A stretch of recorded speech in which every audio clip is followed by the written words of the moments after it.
when the war broke out, we had a lot of people that were killed. We've got quite a few family members that are missing. We don't know where they are. I can't even put into words how horrible it is.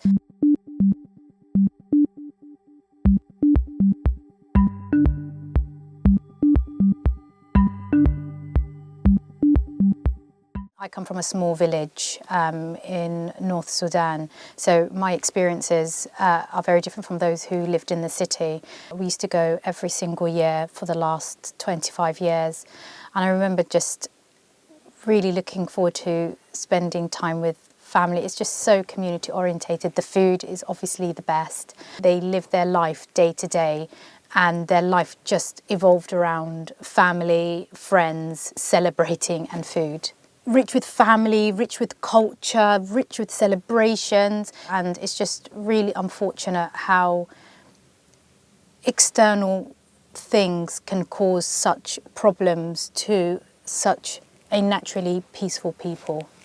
What's been happening in Sudan now has been happening in Sudan for decades. We've seen it with South Sudan, we've seen it with West Sudan, we've seen it with the Nuba Mountains, we've seen it in a lot of places in Sudan. But now this war is affecting Sudan on a larger scale.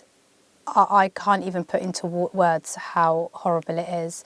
I would say, if not all my family are displaced, there is no one left in the village that I live in. They are literally doing what they can to survive, and that's when we hear from them. They're living day to day, hoping that there is food, hoping that there's water. One of my great uncles is missing. We don't know if he's dead, we don't know if he's alive. That's just one example of a family member. We've got quite a few family members that are missing, we don't know where they are.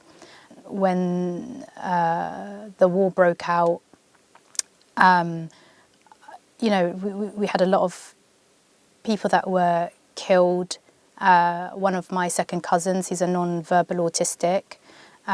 He was asked questions by one of the people that are, involved in the war in Sudan, and obviously he couldn't respond, so he ended up getting beaten to death.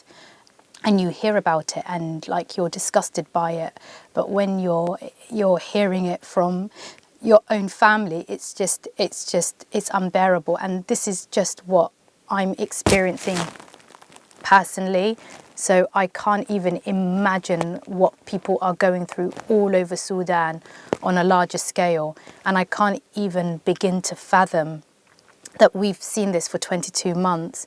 I can't fathom the people that have been going through this for decades unheard.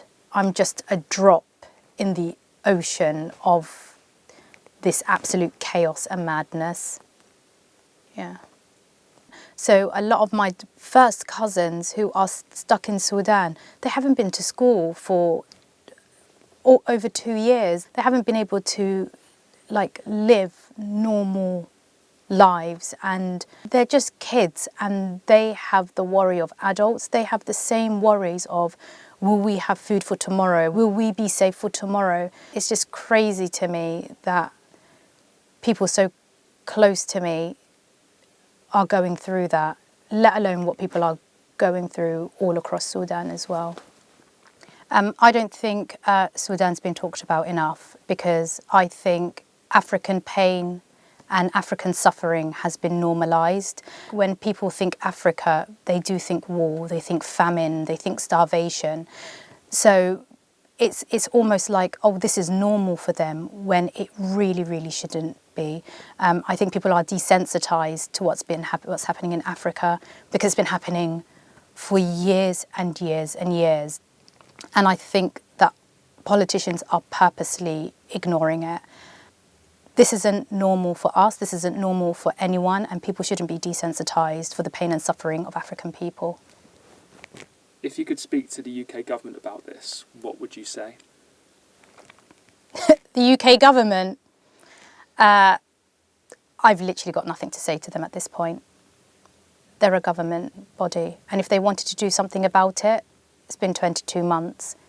We're literally fighting, protesting, we're filling the streets of people. People are really speaking out about Sudan, but it just comes across that they're choosing to ignore it. You know, you can only speak to someone about something if they care, but you can only go back so many times and just be like, it's evident that our voices aren't being heard. People always ask, what should the UK government do? I'm not a politician. You know, however you positively influence other countries, do the same for Sudan. You know what I mean? It's like that whole picking and choosing. But like I said, I'm not a politician. They know what they need to do to have a positive impact and better what's happening. I truly believe if people continue to ignore what's happening in Sudan, Sudan will cease to exist. People will either be displaced or people will die.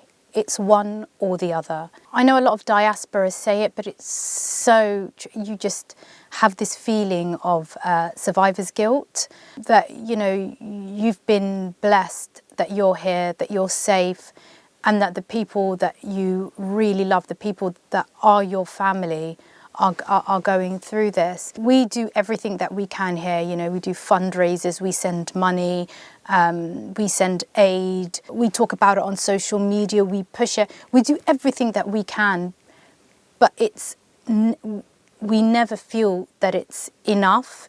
And it's like, if we feel like this being here, I can't even begin to imagine what they feel like over there. But survivor's guilt is real. It really is real.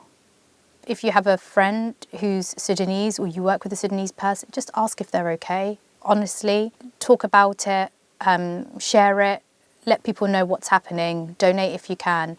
But sometimes all it takes is just asking someone who's from Sudan, are you okay?